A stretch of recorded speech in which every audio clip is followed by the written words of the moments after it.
Bom, Gabriel.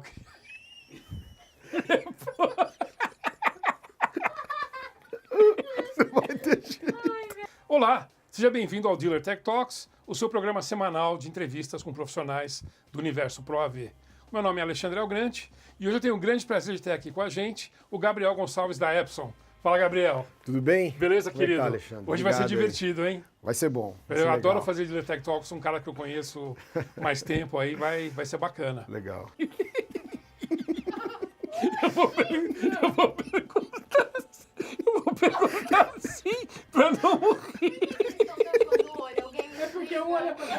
Antes da gente começar, eu gostaria de lembrar você a se inscrever no nosso canal e também deixar os seus comentários para que a gente possa fazer um programa cada vez melhor. E aproveite também de dar o seu like e também compartilhar nas suas redes sociais. E um muito obrigado especial aos nossos apoiadores, a Audiotécnica, que nos forneceu esses microfones lapela maravilhosos que a gente tem usado aqui em todos os programas, e também ao fonesdeouvido.com.br, o site onde você pode comprar fones de ouvido e também completar a sua coleção de discos e vídeos. No fonesdeouvido.com.br você tem um cupom especial de desconto de 10%, é só plugar Dealer 2018 na hora de fazer o checkout, você tem 10% de desconto. Então fonesdeouvido.com.br, tudo para seus ouvidos. Bom, Gabriel, vamos começar a nossa conversa aqui.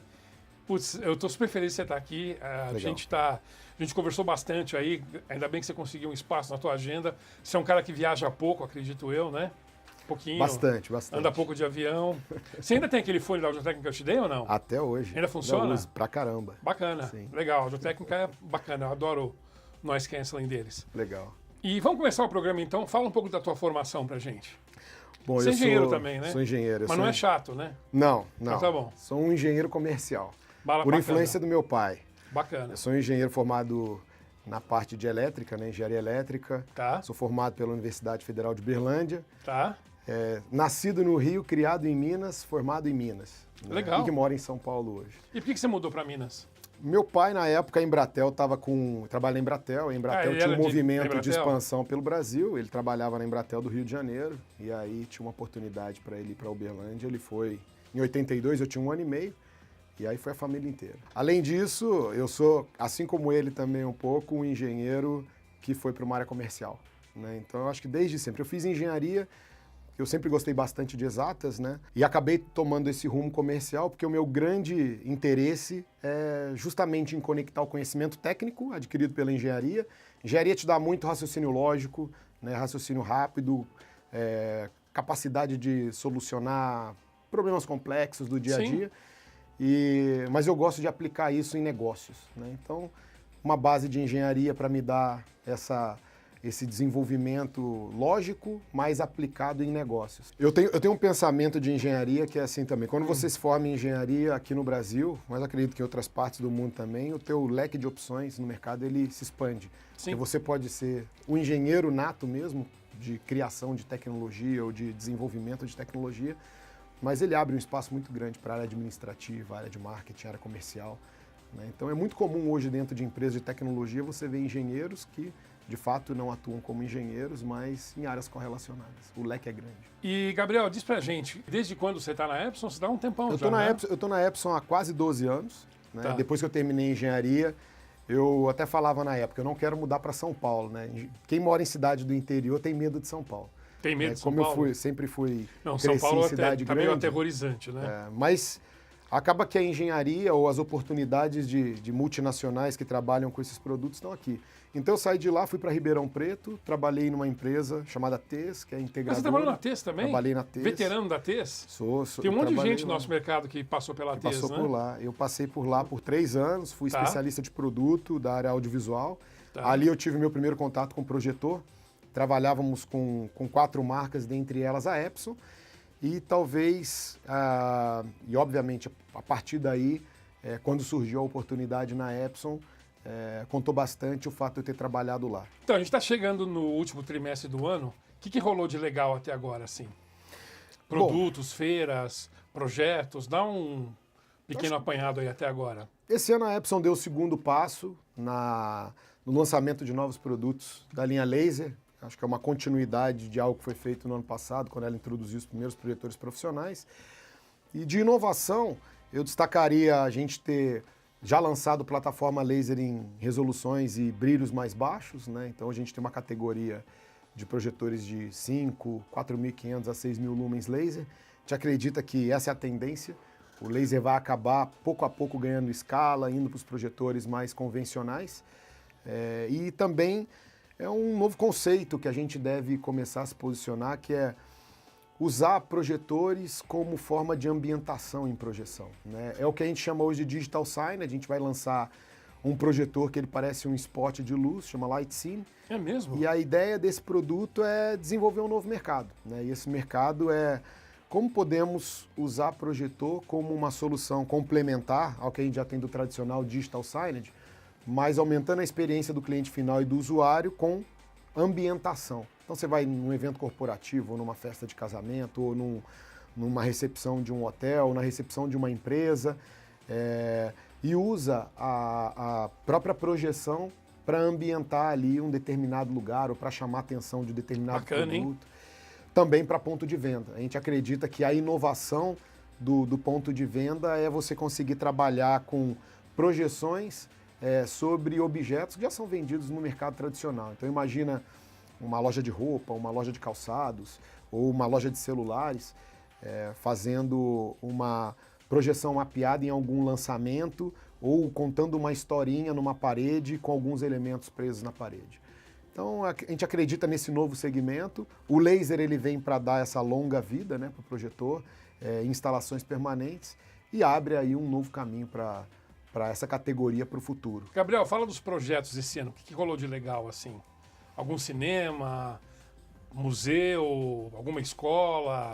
Esse ano o que a gente, obviamente, continua aí, passa por um período ainda de transição, né? O dólar afetando bastante ainda os negócios, mas o que nós achamos curioso foram alguns projetos de governo que começaram a sair. A gente começa a ver que o governo ficou bastante tempo sem fazer investimento nenhum, e todo mundo sabe por quê.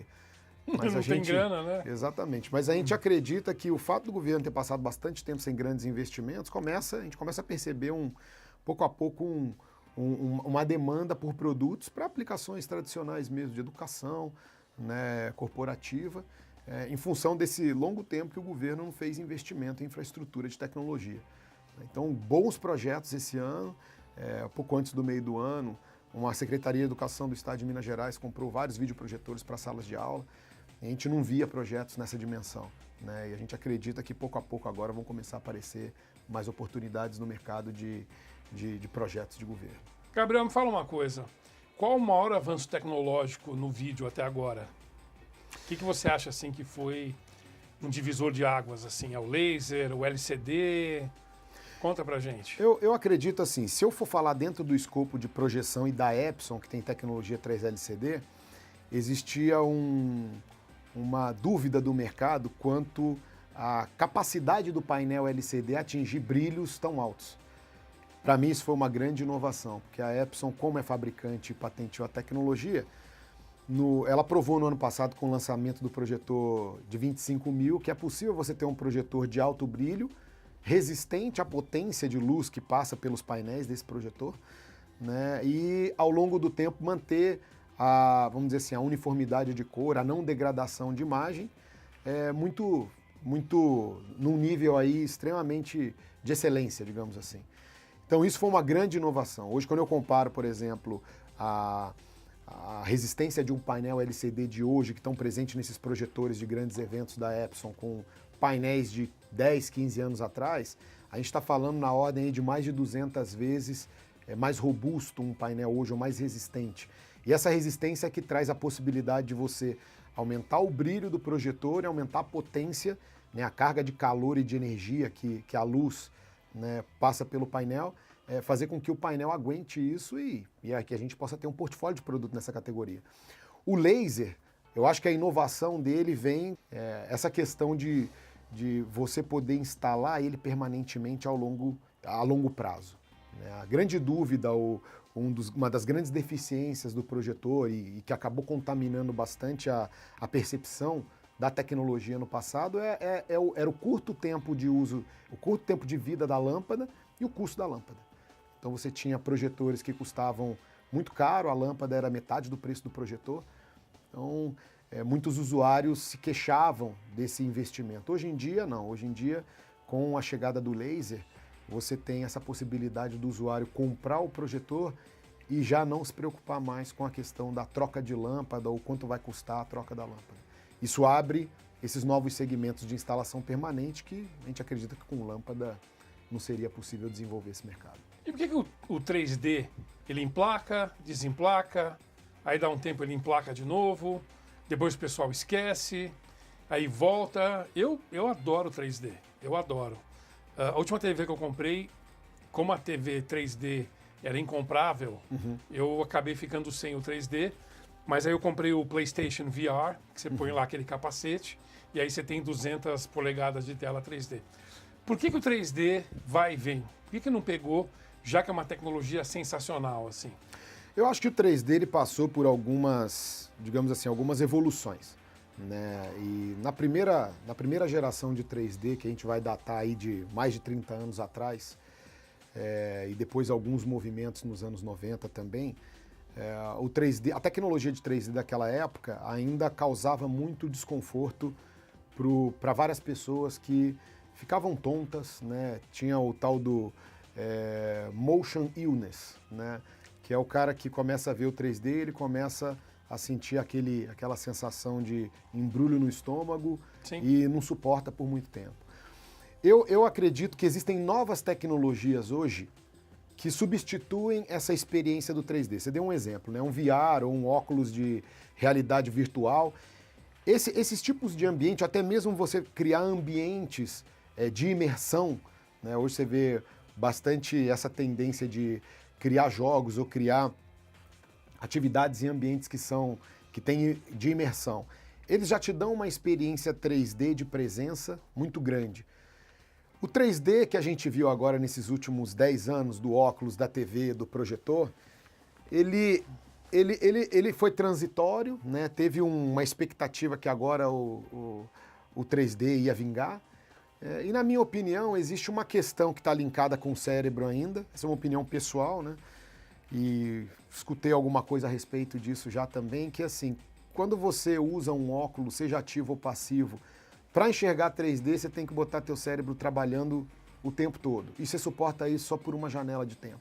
Né? Passou de 2 horas, teu cérebro ali forçando para você ter aquela experiência de 3D, você começa a ter dor de cabeça. E eu acho que o usuário ele acha muito legal isso a primeira, a segunda vez, né? Mas se isso se torna uma rotina, onde toda vez que ele vai assistir uma programação, ele fica cansado, com a vista cansada, com uma probabilidade de ter aí um início de dor de cabeça, ele desanima. Um ambiente de cinema faz sentido, porque o cinema é aquela programação, aquele hobby que você tem, que você vai, eventualmente, uma vez por mês, 2 vezes por mês, você vai passar uma janela de 2, 3 horas, então você vai suportar o 3D ali naquele momento. Quando você traz isso para dentro de casa e aumenta a frequência, que talvez isso possa gerar um incômodo. Mas eu acredito que o 3D dentro do cinema, com toda a emoção de áudio e vídeo, faz total sentido. Eu joguei, teve um Call of Duty que saiu em 3D no PlayStation, acho que foi PlayStation 3. Coisa sensacional. Fiquei horas jogando. Mas depois você tirava o óculos para levantar e se ficar de pé e era complicado. Andar um pouquinho para frente era complicado. Mas é uma tecnologia que, sei lá, é uma pena que não pegou forte assim. Não, mas eu acredito que isso é cíclico. Pode ser que futuramente venham novas ondas, talvez aí endereçando já soluções para esses problemas que ainda existem, né, que são percebidos ainda no 3D. Bom, diz para mim, quais são os maiores desafios hoje da Epson no Brasil?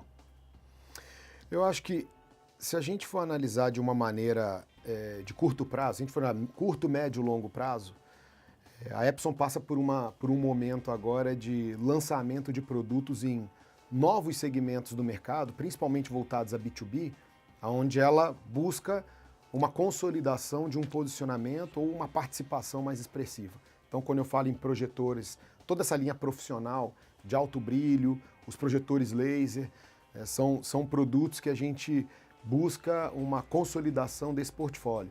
e vamos continuar lançando produtos aí nos próximos 5, 10 anos que vão de encontro a esse segmento. Desafio de curto prazo é como desenvolver ou como preparar, né, o mercado, os distribuidores, os integradores para essas novas tecnologias que estão chegando, né? E quando eu olho numa visão de médio e longo prazo, eu já acredito que é colher os frutos desse trabalho que é necessário ser feito agora num curto prazo. A Epson tem uma visão de negócio de longo prazo. E nesse momento da empresa, nós estamos num momento que para várias categorias é de semear, é de desenvolver, é de encontrar, descobrir oportunidades e esperar também, obviamente, que com a transição que a gente vai ter aí no governo, seja o governo que entrar, possa permitir com que esse mercado evolua, né, que as oportunidades de negócio surjam. Com isso, ao longo do tempo, amadurecer esse canal, educar esse canal, né, suportar ele com conhecimento, uso, né, ser um consultor dessas novas tecnologias. A gente espera colher frutos disso no médio e longo prazo. Gabriel, fala pra gente quais são os principais obstáculos para o pleno desenvolvimento do mercado Pro AV no Brasil? Eu colocaria assim, um dos pontos principais com a formalização desse mercado, seria um ponto particularmente importante.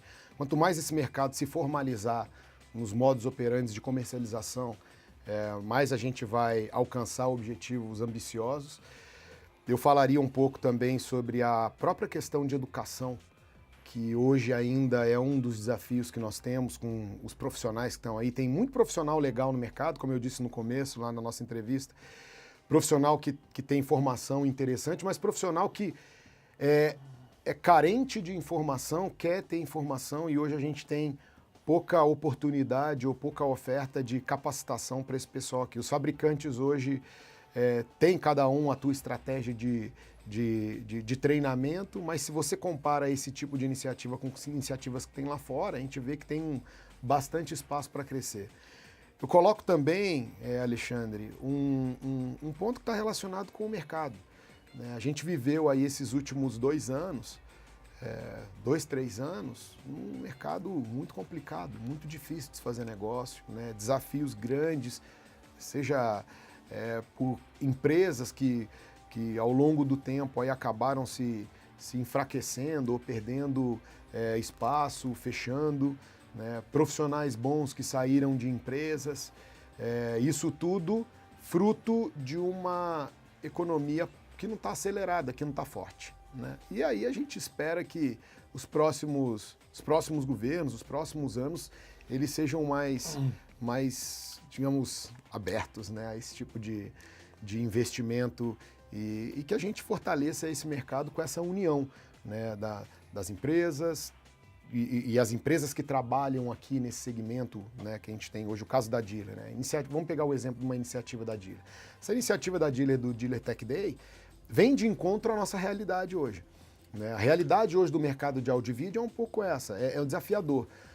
E uma iniciativa dessa, ela permite o fabricante aumentar o grau de informação para o mercado, aumentar o nível de capacidade, de demonstração para o usuário final. A própria Avixa, que está no mercado com o Nelson, suportando as iniciativas de treinamento e capacitação, trazendo conhecimento.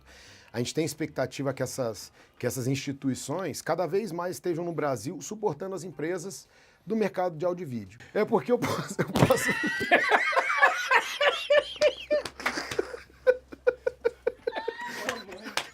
E pior é que esse efeito da risada é uma merda, cara. Que um ri... a contaminação da risada é assim, cara. Cara, essa entrevista eu tô curtindo pra cá. Fala dos teus hobbies, cara. Cara... Você é um cara super... Eu sei que você é um cara super ocupado, tá sempre viajando, mas tem uma hora que não dá, né? Tem uma hora que fala, porra, para, stop. O que o Gabriel faz quando ele tá, assim... Quais são os hobbies, atividades? Me falaram que você canta, né? Você tinha uma banda. Quando eu tinha 11 anos, minha mãe colocou Eu tenho 3 irmãos, né? Então minha mãe colocou todos os filhos em escola de música. Então eu toco violão e eu acho que a música na minha vida, né? Ela me ajuda muito no lado profissional também, que você ganha essa parte de ser menos menos tímido, por exemplo, principalmente quando você tem que falar com o público. Então, toco violão desde os 11 anos de idade, É mesmo? nunca profissionalmente. Sou violeiro de churrasco, eu sou aquele cara que chega no churrasco com violão Tá. e tem repertório aí de tudo quanto é tipo de música, do rock nacional, internacional, sertanejo, pop. Eu geralmente eu toco músicas de acordo com o ambiente, né? Então, o que o pessoal gosta de escutar, a gente toca. Então, E acho você que o tinha uma violão- banda, você teve uma banda? Aí eu tive banda, mas tive 2 tentativas de banda, mas era banda entre amigos. Né? Sim. Não era nada com ambição profissional de ganhar dinheiro, a gente gostava de se reunir em estúdio, fazer um som. E essas bandas especificamente eram bandas de rock. Né? Meu estilo musical é rock, seja nacional ou internacional. A minha adolescência foi uma adolescência muito conectada com o movimento grunge dos anos 90. Ok. Né? E naquela época eu era cabeludo, usava argola, eu usava camisa de flanela. Então eu tive o meu... Era botina. Então eu tive o meu momento rock and roll, né? E depois... Então eu fiquei meio preso a esses anos 90 e acaba sendo o meu estilo musical favorito. Bom, preferência musical, esse heavy metal melódico, Iron Maiden, Black Sabbath, Motorhead. Gosto muito de Angra também. Angra é legal, né? Gosto muito de Angra e eu gosto muito por admirar assim, a complexidade que o heavy metal melódico tem, né? Muitas vezes 2, 3 guitarras, os alcances vocais que são muito difíceis de você ver banda criando cover dessas bandas, né? Você fazer um cover de Alice in Chains, não, de Iron Maiden, é uma coisa muito, muito difícil pelo alcance vocal do Bruce e também Dickinson, é o seguinte, tanto o Angra quanto um Iron Maiden, guardadas as devidas proporções, são bandas que têm músicos espetaculares e são músicos mesmo, né? São músicos eruditos que tocam um som mais pauleira, assim, mas daí vem minha admiração. Mas musicalmente né? são muito ricos. Porque pega não o é Kiko fácil. Loureiro, O Kiko Loureiro né? é um mestre. Toda a turma, né, do Angra, Eu te falo assim, é uma das poucas paletas de artista que eu tenho, é uma do Kiko Loureiro, quando eu morava em Uberlândia, o Angra foi tocar numa casa de show lá, e é uma das poucas paletas de guitarristas que eu tenho. E ele é animal, né? Hoje ele tá no Megadeth, tá super bem. O baixista também é o Andrioli, um cara muito bom também. Como você Todos disse, músicos, né? Os caras são eruditos, não são nem músicos mais, né? Quer dizer, não é que são músicos mais, eles fogem do estereótipo do metaleiro, né? São músicos eruditos que tocam rock, né? Exatamente. Hoje, quando você pega o nível de agressividade ou o nível de conhecimento que esses caras têm em instrumento musical, é muito alto. Né? É diferente de um punk rock, por exemplo. Né? O punk rock, em 6 meses de aula de guitarra, você monta uma banda de punk rock. Né? Com 3 notas, você monta uma música legal. E acho legal, gosto de Green Day, gosto de várias outras bandas de punk rock. Também, e acho que é um movimento muito legal, eu escuto. Né? Mas eu admiro bastante o heavy metal melódico, por essa complexidade e exigência musical que se tem de cada um dos participantes. Você vê um Iron Maiden, 3 guitarras, né, um baixo que o cara toca numa velocidade violenta, né, e um alcance de voz de um Bruce Dickinson que já é um senhor, já com mais de, sei lá, tá beirando os 60, se não com um pouco mais. Outro cantor de ópera, né?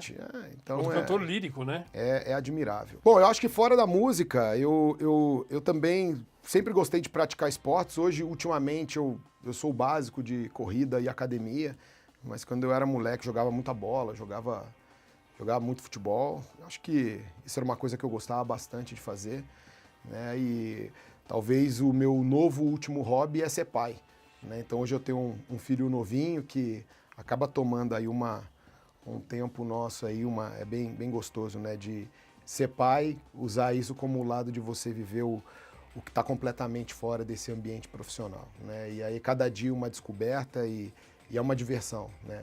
Ter filho. O que tá rolando no teu playlist? Tudo isso que a gente falou aqui. Né? Essa semana, na academia, eu escutei Muse. Tem um som alternativo também que eu gosto. Tipo assim, o Muse é uma das bandas que é mais do cenário recente, né? Que eu escuto também. Essa semana eu escutei Muse. Na academia eu escutei Queen também, que admiro muito filme agora? Tem um filme, voz né? do Você viu o filme, o trailer do Mercury. filme? Não assisti. Não, tem uma biografia, uma cinebiografia agora do Queen, do Freddie Mercury, e puseram aquele cara que faz o iRobot, aquela série. Sabe aquele cara que fez o egípcio na Noite no Museu? Sei. Cara, muito bom aquele ator, é Remy não sei o quê. O cara tá igual ao Fred Mercury. Os trejeitos, fisicamente muito Esse é um outro parecido. exemplo também, de uma banda que eu também admiro bastante e que é muito difícil você ver um cover fiel, um cover próximo, né? É raro você encontrar uma pessoa que tem uma voz parecida com a voz do Fred Mercury, né? Os caras eram muito uma legal. rainha mesmo, né? Eventualmente também eu Não escuto tem- uns... Eu já fui muito radical com música. Na minha adolescência, enquanto cabeludo, camisa flanelada, eu rejeitava outros estilos musicais, mas eu me julgo um cara bem eclético hoje, né? Então, principalmente em ambientes de churrasco, assim como eu te disse, eu toco violão, minha preferência é rock, mas se tiver que tocar um sertanejo aí, eventualmente, Tá valendo, né? sai também. Bom, Gabriel, infelizmente terminou o programa. Gostaria de passar aqui uma tarde falando com você de tecnologia. Mesmo sendo um completo ignorante na parte de vídeo, poderia passar uma tarde aqui falando de tecnologias, de imagens, de filmes, de todas as coisas correlatas à parte de vídeo digital hoje. Então, te agradecer pela tua vinda aqui e dizer que as portas estão abertas e gostaria de ver você aqui em breve de novo, com mais lançamentos, entendeu? Traz uns produtos aqui próxima vez. Tem projetorzinho de mão ou não? Aqueles pequenininhos assim, já tem?